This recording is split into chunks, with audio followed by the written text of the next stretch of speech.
অষ্টমী রাতে দুর্গা মায়ের মন্দির থেকে সোনার গহনা চুরির অভিযোগ। কর্তব্যরত দুই সিভিক ভলেন্টিয়ার কর্মীদের বিরুদ্ধে। পুজো উদ্যোক্তাদের অভিযোগ, স্থানীয় এক ব্যক্তির সহযোগিতায় ডিউটিরত দুই সিভিক কর্মী মায়ের মন্দির থেকে সোনার গয়না চুরি করে বলে অভিযোগ। মহানবমীর সকালে পুজো শুরু হতে ঘটনাকে ঘিরে ব্যাপক শোরগোল পড়ে যায়। পুজো উদ্যোক্তারা জানান, সিসিটিভি ক্যামেরায় দেখা যাচ্ছে স্থানীয় এক ব্যক্তির সহযোগিতায় ডিউটিরত সিভিক ভলেন্টিয়ার মায়ের মূর্তি থেকে সরিয়ে নেন সোনার গয়না, এমনটাই দাবি। ঘটনার খবর পেয়ে গাজল থানার পুলিশকে ঘটনাস্থলে পৌঁছে দুই সিভিক কর্মী সহ স্থানীয় ব্যক্তিকে থানায় নিয়ে যায় বলে জানিয়েছে পুজো উদ্যোক্তারা। যদিও পুরো ঘটনা নিয়ে প্রশাসনিক কোনো বক্তব্য পাওয়া যায়নি, প্রশাসনের তরফে তদন্ত শুরু হয়েছে।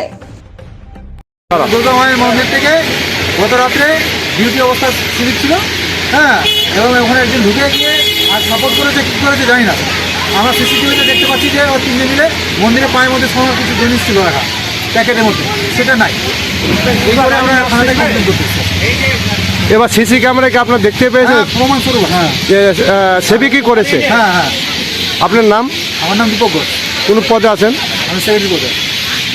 সকাল 9টার সময় যখন আজ মহানবমীর পুজো শুরু করলো ব্রাহ্মণ, তখন এসে প্রথমে যখন সবকিছু জোগাড়জাটা করছিল তো দেখতে পেল যে দুর্গার সোনার গয়নাটা নেই। তারপরে আমাদেরকে জানালো, তো আমরা হতবাক হয়ে গেলাম। কিন্তু পুজো যেহেতু সময়ের মধ্যেই কমপ্লিট করতে হবে, ওই জন্য আমরা পূজাটাকে রানিং রাখতে বললাম। এবং আমরা সিসিটিভি যেহেতু লাগানো আছে মন্দিরে, প্রশাসনের তরফ থেকে আমাদেরকে জানানো হয়েছিল যে সিসিটিভি অবশ্যই লাগাতে হবে, তা আমরা লাগিয়ে রেখেছিলাম। এবং সেটা সিসিটিভি সার্চিং করতে গিয়ে দেখলাম যে সিভিক পুলিশ এবং স্থানীয় একজন নাম অধীর মণ্ডল, দেখলাম যে ওখানে তারা গেটের ভিতরে ঢুকে সমস্তটাই দেখা গেল আর কি। ভিডিওটা দেখলাম যে ওখানে যে গহনার ইয়েটা ছিল সেটা নিয়েছে, নিয়ে ওই সিভিক পুলিশ এবং ওই যার নাম বললাম অধীর রঞ্জন, টোটাল 3 জন ছিল। হ্যাঁ, 3 জন মিলেই ওটা ভিডিওতে তো তাই দেখা গেল। তারপরে আমরা এখন সকালবেলা প্রশাসনকে ফোন করলাম, অভিজিৎ বাবু এখানে আমাদের গ্রামীণ পুলিশ আসলেন, রীতিমতো তিনি সিভিকদেরকেও ডাকলেন এবং ডেকে তাদেরকে থানাতে খবর দিলেন। থানা আইসি এসছে, এখানে তাদেরকে আটক করে বর্তমানে থানায় নিয়ে গেল। আমরা এখন বর্তমানে এটাই চাইছি, যেহেতু এটা একটা মায়ের জিনিস, হিন্দু ধর্মের, আমরা পূজা করি 1991 সাল থেকে এটা পূজা চলছে, আজকের পূজা না। আজ পর্যন্ত এরকম কোনো ঘটনা ঘটেনি, কিন্তু হঠাৎ করে এই প্রশাসন যেখানে জড়িত আছে, এটাতে আমরা কার উপর ভরসা করে তাহলে পূজাটা করব? আমরা যাদের উপর ভরসা করে পূজাটা করছি তারাই যদি এই চুরির সঙ্গে জড়িত থাকে, যা ভিডিও বলছে, আমার কথা নয়, তাহলে কি করে আমরা পূজাটা চালিয়ে যেতে পারবো? আমার নাম প্রণব সাহা, বাড়ি একলাখি। নমস্কার সকলকে, শুভ বিজয়ার অনেক অনেক আন্তরিক শুভেচ্ছা, নমস্কার, প্রণাম এবং শ্রদ্ধা জানাই।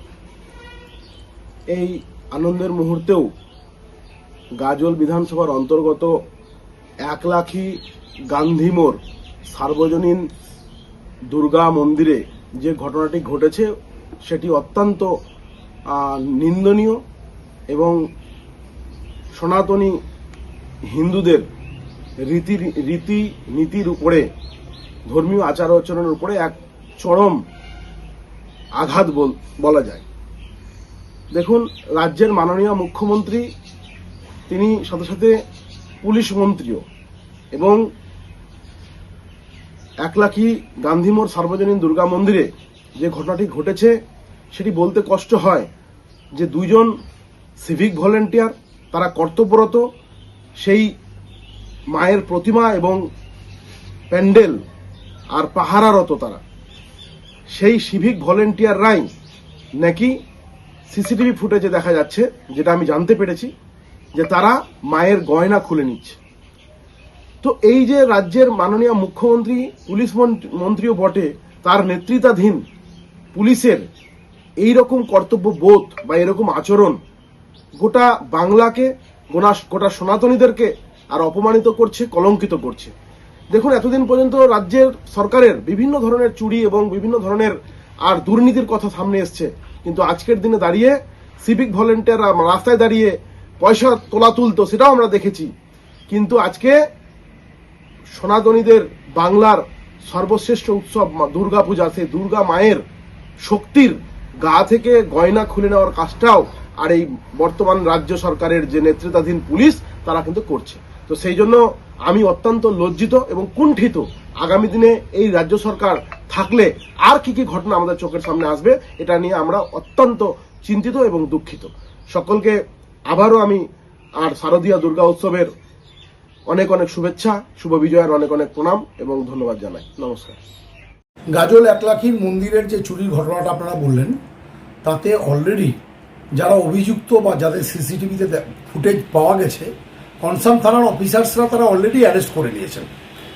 কাজেই এই বাংলায় আইনের শাসন প্রতিষ্ঠিত বাংলার মুখ্যমন্ত্রী মমতা বন্দ্যোপাধ্যায়ের নেতৃত্বে আছে বলেই সমস্ত ধরনের আসামিরা অ্যারেস্টেড হয় এবং তাদের স্থান হয় কারাগারে। আরে বিজেপি কি বলছে সেটা নিয়ে ভেবে লাভ নেই, কেন বিজেপি শাসিত যে রাজ্যগুলো সেখানে অপরাধীদেরকে ফুলের মালা দিয়ে বরণ করা হয়। কাজে বিজেপি যত কম কথা বলে তত ভালো।